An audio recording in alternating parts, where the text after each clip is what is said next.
Google Meet itu? Google Meet adalah platform konferensi video online yang memungkinkan pengguna untuk terhubung dengan orang lain dari jarak jauh.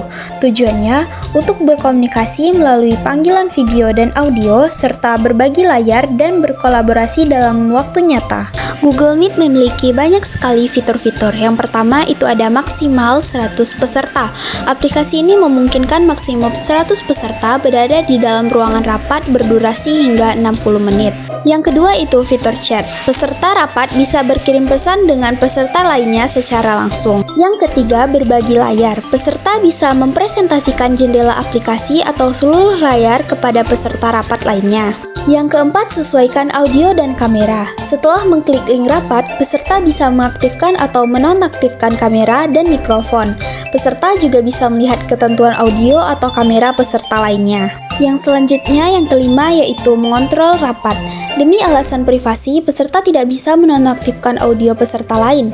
Namun, untuk akun pendidikan, hanya pembuat rapat yang bisa membisukan audio atau mengeluarkan peserta lainnya. Yang keenam, bisa digunakan di berbagai perangkat. Google Meet bisa digunakan di perangkat apapun, mulai dari laptop, Android, hingga iPhone dan iPad. Yang terakhir, batas durasi rapat. Jika ada 2 orang di dalam rapat, itu biasanya batas durasinya 24 jam.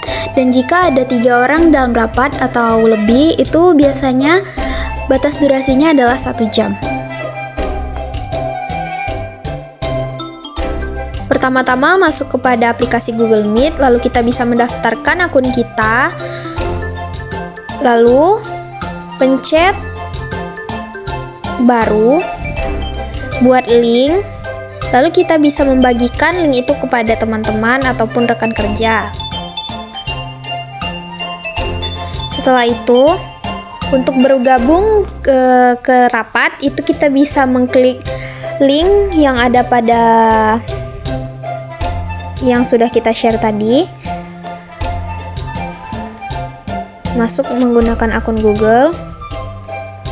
Setelah itu klik gabung di pojok kanan bawah.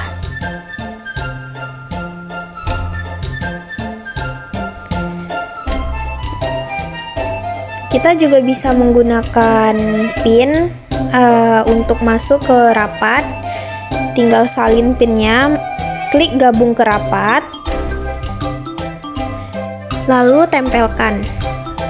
Lalu klik gabung di pojok kanan, klik lagi gabung di pojok kiri bawah.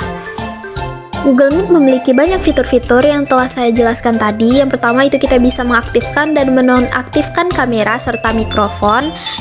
Di sebelah mikrofon itu kita juga bisa ada tombol angkat tangan itu ya. Itu kita biasanya digunakan untuk memberikan pertanyaan ataupun bertanya. Lalu kita klik titik 3, itu ada pesan dalam panggilan. Kita bisa berbagi pesan pada saat rapat.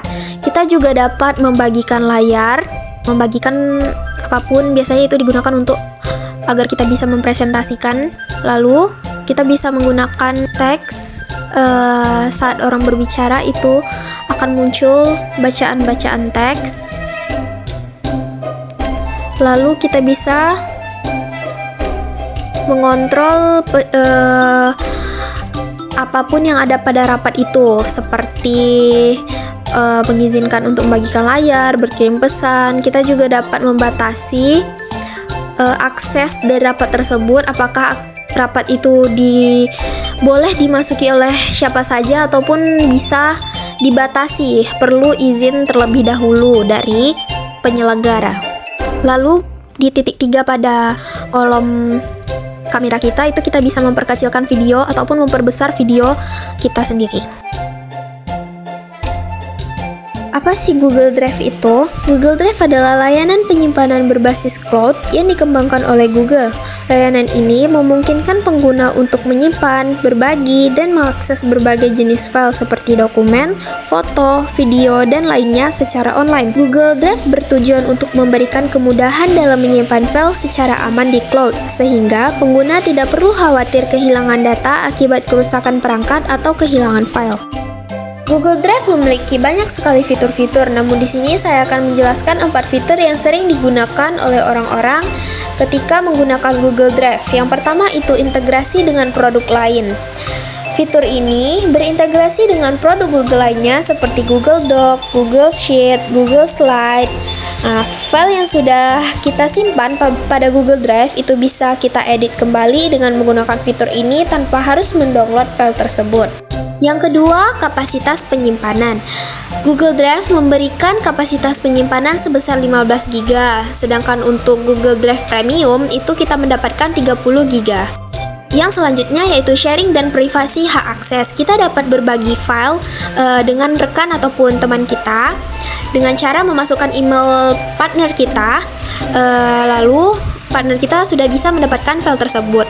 Untuk privasi hak akses, kita bisa memberikan hak akses kepada orang lain, seperti hanya bisa melihat konten atau bisa ikut mengedit data tersebut sehingga bisa bekerja sama. Yang terakhir yaitu search file atau pencarian file. Ini bisa berdasarkan jenis format file yang dicari, pemilik file, tanggal modifikasi, dan lain-lainnya. Google juga menambahkan fitur autocorrect pada search sehingga ketika kita salah ketik, fitur ini memberikan saran. Kita masuk kepada tutorial atau cara penggunaan. Pertama-tama kita download Google Drive dulu di Play Store. Jika sudah di-download, kita masuk kepada aplikasinya, lalu klik plus baru di pojok bawah kanan, klik folder, lalu ketik nama folder yang akan kita buat. Di sini saya membuat tugas. Lalu kita masuk kepada folder yang kita buat tadi. Lalu klik plus baru di pojok kanan bawah. Kita bisa mengupload file ke dalam folder Drive ini. Nah, seperti yang saya beritahu tadi, bahwasannya Google Drive ini berintegrasi dengan ketiga layanan Google lainnya, yaitu Google Dokumen, Google Spreadsheet, dan Google Slide. Di sini saya mencoba membuat file dari Google Slide. Nah, di sini kita bisa mengedit file tanpa harus mendownload aplikasi yang pastinya sudah tersimpan di Google Drive tanpa harus memerlukan memori perangkat. Lalu untuk mengupload file, kita klik tombol upload. Lalu kita bisa mencari file yang ingin kita simpan di Google Drive.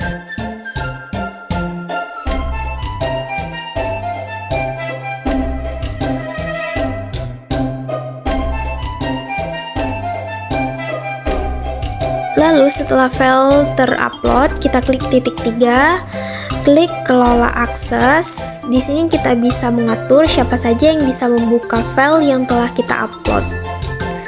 Itu bisa dibatasi atau bisa dibuka oleh orang lain tanpa perlu izin. Lalu untuk fitur sharing, kita klik titik 3 di atas, lalu bagikan. Nah, kita bisa mencari email teman atau rekan kita untuk dapat berkolaborasi. Tinggal kita kirim saja.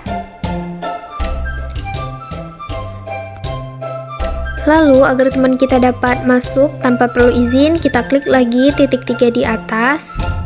Lalu, kelola akses. Nah, kita bisa mengubah dari akses yang dibatasi menjadi siapa saja yang memiliki link.